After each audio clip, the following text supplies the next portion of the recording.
I'm Peggy Berry Park from Howell Township. And I'm Bill Park from Howell Township, and I graduated in 1959.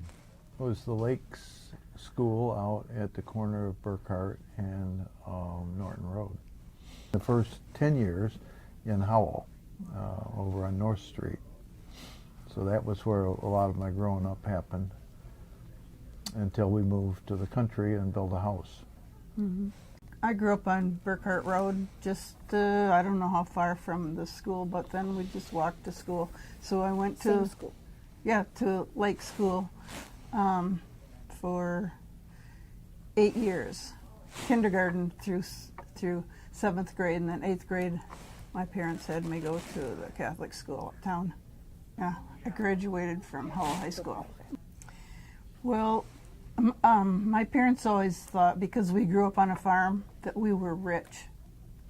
So, you know, we had food to eat and a house to live in. And I remember with any cans that we had, we would wash the cans, flatten them out. And so that's what people did, save the tin. I think that's what that was for. Right, for the scrap drive. Mm-hmm. Yeah, in our neighborhood, I remember Mrs. Clark. She was what do they call her, the warden for that area, or that was strange to me, but, and it was grease, cans, and, you know, any of that kind of stuff was collected and, you know, for the war effort. What they used the grease for, I don't know. The cans, I guess, were melted down or whatever. And but you know, when you're 5, 6, 7 years old, it's like, okay, what's different? And it Right. was kind of the same thing. Do remember VJ Day, Victory over Japan, and that, I think I was probably 5, 4.5, 5, something like that, and we got to decorate our bikes. Did you ride in the parade? Yeah, put crepe paper on the spokes, and you know, crepe paper wrapped it all up, and it was a celebration and a lot of happiness. And I remember it because, let's say I'm one of 9 kids, so I'm the third down. I have a brother and sister older than me, and so all of a sudden it was like, okay, everybody get in the car, we're going uptown. Well, we never did that, and people drove around honking their horns. It was just crazy. Well, I had a lot of siblings younger than me, so there was always a baby around. There were always lots of clothes to fold and Chores. oh yeah, chores for sure. Yep. Me and a sister younger than me did a lot of chores out in the barns, and then some of the kids took care of the chickens. And I mean, I love the little baby chicks, so I'd help my dad with those. And I don't know what we did. Just Did you have bicycles? we had one bike. See, I have a brother older than me, so it was kind of like it was his bike. And then so there was a sister, and then brother that was like, he was up there on you know, real high up, because, and then there were 5 girls and then 2 boys. And so yeah, I don't remember riding the bike too much. Mostly we walked around. Well, you had a pony, Monty. That was later, yeah. Yeah. An old horse that somebody probably wanted to get rid of. New to you. Yeah, new old horse. We when in Howell growing up, I was one of the youngest kids in the area, so I kind of tagged along. You know, and when they got tired of me, they say, "Billy, go tell your mother she wants you." And so that was part of that. But we were busy. You know, up early and be home by the time the street lights come on. Kind of, you know, that was as I got older. But we made huts, foxholes. Just a minute. You said as you got older. What does older mean? Well, as I got older, 8? 6, 7, 8, somewhere in there. I mean, I could go from, I had to stay on North Street on a sidewalk down to Hesse Street, and then I got to go over, my limit was Grand River and up to Barnard Street. So that was pretty big territory. Don't play on the railroad tracks because we were right close to the tracks. That was at the time when steam engines were just kind of being overtaken by the diesel locomotive, and steam engines are terrific to stand there close to the tracks, and it comes roaring through, and it almost makes you want to wet your pants. It's the noise was so intense. Not to mention all the soot you were covered with Yeah. as they Yeah. went by, Probably. too. Yeah. What are your fondest memories of the high school? Well, it coming from this would have been about I'm thinking 54, 55. John Page, who was the superintendent of schools at the time, had this. I don't know. I never talked to him personally about it, but he wanted to annex the schools, and in the intermediate school district, I think there was 52 or 53 country schools, and so the move was on to bring them all in. Well, our 7th grade, my 7th grade, was kind of that first wave of those. There were a few buses and things, and so a lot of us came in from country school. And it was I had been in town school and then spent a couple of years in country school, so it wasn't so new to me, but there were so many kids that they were scared. They were just trying to figure it all out, and we all were.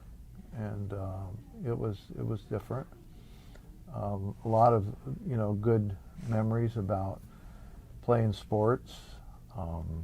When I went out for football, there was like 110 boys that were coming out for football, and they only had enough uniforms and equipment for about 95 of us, so I had to borrow shoulder pads and stuff from my brother-in-law to be, and so that was, it was a kind of a love-hate relationship with football over that period of time. We won. And when I was in freshman year, they won big, and then after that, it was just trying to hang on because all the big guys left and graduated from high school. Well, see, for me, I was 8th grade at Catholic school, so then I would walk up to the high school to get the bus. That was that part. But then going into the 9th grade into the high school, well, I had some friends from Catholic school and people, kids that I knew from going to church and stuff. And the biggest thing really that I remember are the steps, how they had like, where so many people had used them, how they just kind of curved. And I can never forget the smell of the boys' bathroom. It was... In the back of the school, there was this thing, we called it the pit. Why it was there or the way it was arranged, but the pit was where all of the teachers' pets used to go out there and clean the erasers on the edge of the pit. So it was really a special deal if you got to be able to, clean the erasers and do that. I think I did that once, but that was, and the playground had gravel, kind of pea gravel on it, so if you fell down on it, and you'd skin your knees up real good, so you had to play careful, and it was an exciting place. My English teacher that I had, Mrs. Hoskins, she was very strict. Like I was a gum chewer, but I knew not to chew gum in there, because if you did, you had to give her your gum. Well, geez, I didn't have hardly any money, so it was like I would be really careful about doing that. But that was one thing I remember about it. But I mean, I wasn't afraid of her as long as I went along with the rules. Yeah. I think there were, several teachers that I recall. Mrs. Spaulding, I think, was a third grade teacher, and she would read aloud after lunch to get everybody settled down. And she read a book called Dandelion Cottage that I always, remember that little story. And then she read another one about, it's called Matches. I mean, this is, how many years ago is that? It's a long time, And then there was Jack Vince, was a gym teacher. And Jack, I think, really had a lot to do with building character. He was, strict, good guy. I had him as a gym teacher and as a coach. And so, there are those kind of people that kind of pop out. Doc Cooley, who was the chemistry and physics teacher, and man, was I like a duck out of water and that stuff, because lots of evenings I would go in after school, and I can just remember him with that yellow pencil, or the old yellow lead pencil, and he had the patience way beyond what I would have had, I think, as a teacher, just trying to drill me. And Mr. Shane, I was the same way. Math was not my strong suit, and they helped me get through. Well, we always went to church, and back in those days, when you went to church, you got dressed up as much as you could. I mean, back then we had one pair of shoes for the whole. That was it, one pair of shoes. So when we had to go out and do chores, well, my sister and I, we would basically go be barefoot. I mean, all summer long we would be barefoot, and we would be barefoot into the fall, and so then we'd have to chase the cows down into the pasture, and so we would, because it was a little bit cold. Should I tell that? Oh, go ahead. So anyway, to keep warm, because our feet were cold, we would walk in the cow pies. The fresh ones. Because they were warm. I mean, we didn't think anything about it. Like now, people are so afraid to do anything. You have to have a hand sanitizer. Well, then we just rinsed our feet off in the cow tank when we came back. You lived. Yeah, we lived to tell about. Oh yeah, and then when you were talking about the polio stuff, oh yes, we couldn't go barefoot, or we couldn't go in the water until I don't even remember when. My dad was real strict about that. Yeah, there were where I lived, and it was growing up. Beach was probably five or six blocks away, and they'd shut down the beach. Couldn't go swimming, and so we pretty much stayed close to home. Let's see, we got married. He lived in Flint, so we were in Flint, and then we moved to Mount Pleasant to go to Central Michigan University, and then you graduated from there, and by that time we had 2 kids, I think. Yep. So then it was to Monroe, Riverview, Southgate, and eventually ended up in Arlington Heights, Illinois, and then Baltimore, Maryland.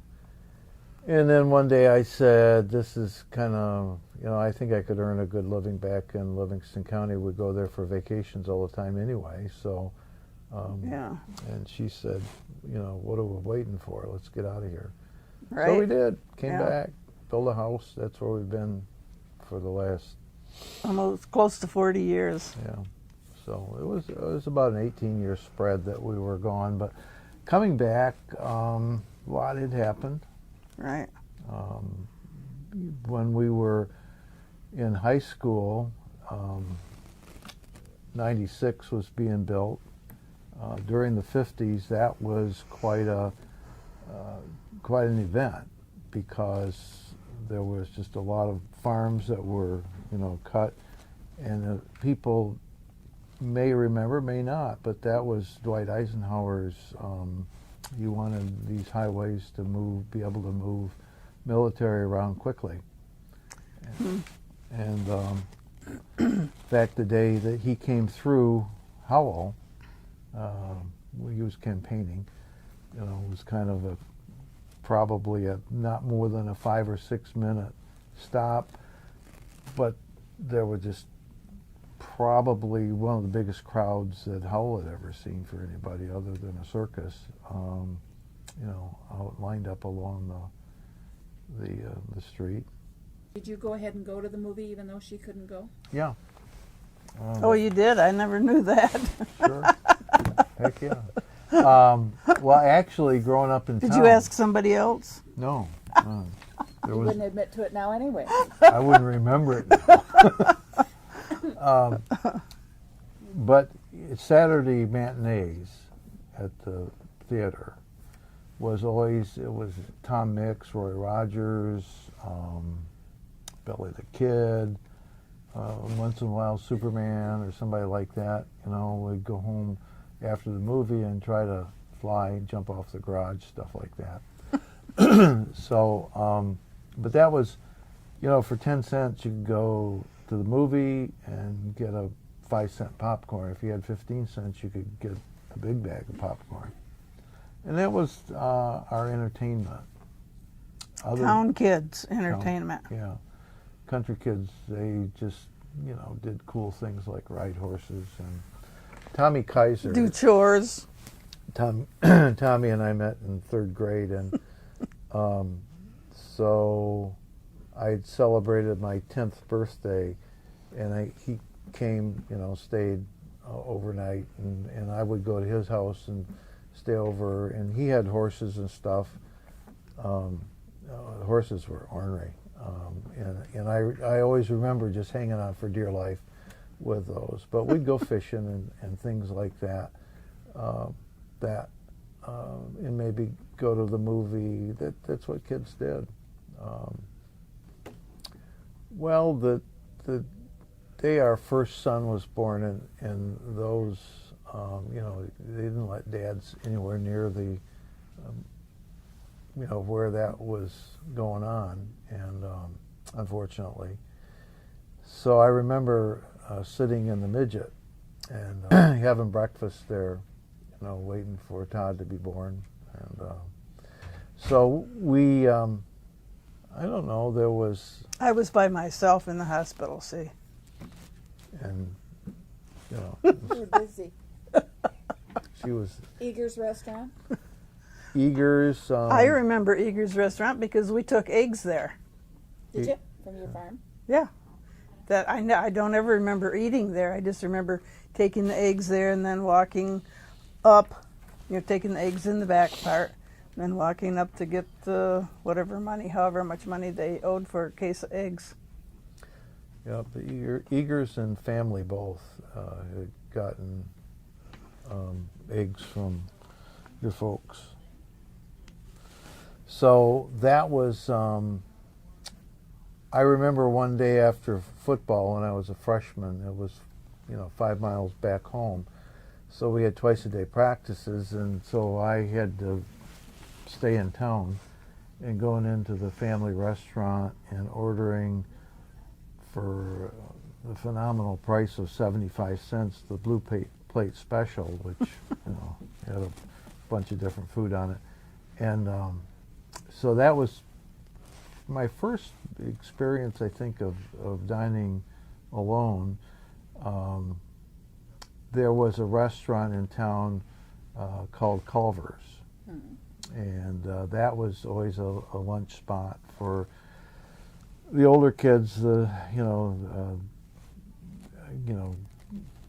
I guess in high school, junior high school, I would have been probably a freshman or somewhere in there, and that was always a popular place. And later on, Hops out by where AAA Appliance is, that was Hops Restaurant. You remember, Although it was Schaefer's 6 Mile House when I was there. Oh, okay. It had changed. Oh, I names. remember the 4 Mile House. That's out And that way. Tom's, and let's see, what was the other one? Raymond's? Raymond's. I mean, not that I spent time in them, but I just remember them.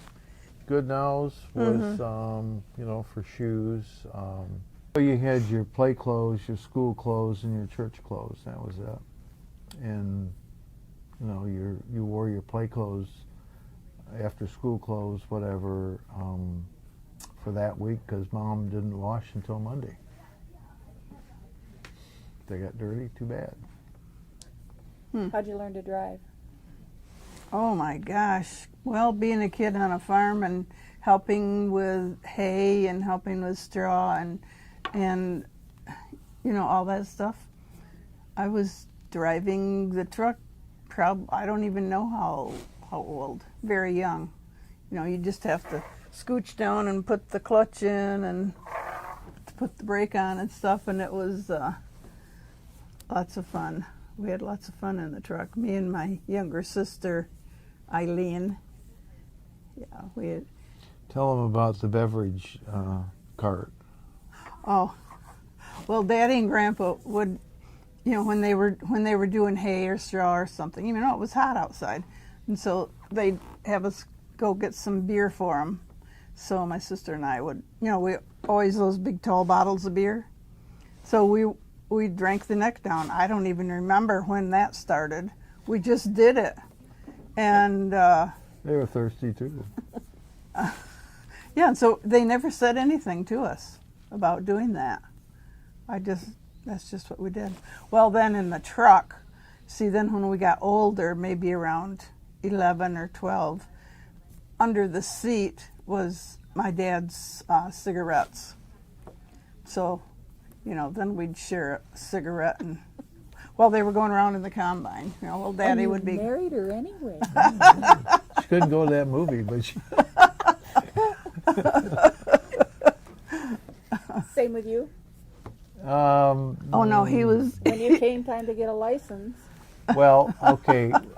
My dad was in real estate, and he was an appraiser, and so Van Winkle was an attorney up here. He had to go out and appraise an estate out in Oak Grove. Well, in the garage out there was a 1939 Plymouth that had to be sold, and at that time you could put a bid in for things on the estate. So he says, "You ought to buy that, Billy." And I said, "Well, I had some money in the bank because I was kind of frugal in those days." And so I bid $50. And I didn't know it, but the neighbor boys who had been kind of babying that car and starting it up for the old lady that lived out there to run it once in a while to keep it going, put in a bid for $15. And I got the car, but I was 15, I couldn't drive it. So anyway, we brought it home, it sat in the garage until I was old enough to drive it. And it hadn't been run in probably 10 years. It had about 60,000 miles on it, and that was my transportation for high school. And my mother made nice seat covers for it. It was, it was quite gorgeous. So that was, I think I sold it for $200. Wish I never had, but I did. So, and the insurance the first year was $64. The car cost $50. So it was. So not much has changed. No. Yeah. I personally, I don't have, that the missing stuff. I think things have been pretty well preserved. The train station, I have memories of standing there waiting to get on the streamliner to go to Toledo, and another time going out to Lake Odessa. And that was, a huge experience, but that there just brings back a lot of memories. Yeah, I worked at the A&P store when it was. Which location? It was The actually Atlantic Pacific downtown, or no, that was that It's where the was where family video place is yeah, now. Family Video down there. And the Timbers used to be there, which was kind of a restaurant type. Salisbury's grocery store. Yeah, Jim was a Sunday school teacher that I had, Jim Salisbury. So, yeah, there's stuff, but I think there's better stuff coming. The old stuff is fine, but because I'm, what I do, I work with a lot of different generations, and the newer generation, they have very little use for that, or they have no memories of it. So it's what's current. So we have to kind of have this continual kaleidoscope of changes going on. And if we're uncomfortable with it, too bad, because it's going to change. I think when my folks bought the property out on Norton Road, that was it was a hard time, but it was a great time. There were, we cut the wood. We had the wood cut out for the house out of the woods there, and the fun that we had a lake at the time, and it was divided off eventually, and somebody else owns it now. And that was fun. The 4th of July at your house. Yeah. Your dad liked to blow off dynamite and Had fireworks. Yeah, it was always a big crowd. A lot and of people. Happy people. The year that we were married, the oldest got married first.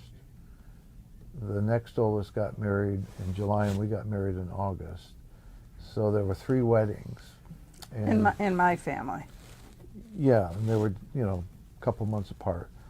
Mm-hmm. And we had, Fern Schultz was the caterer, and she was did that kind of thing around town. I think we had 200. Well, we had the reception at my folks' house. Yeah, and my grandma was there, and Peg's grandpa, and it was just a memorable time. One of the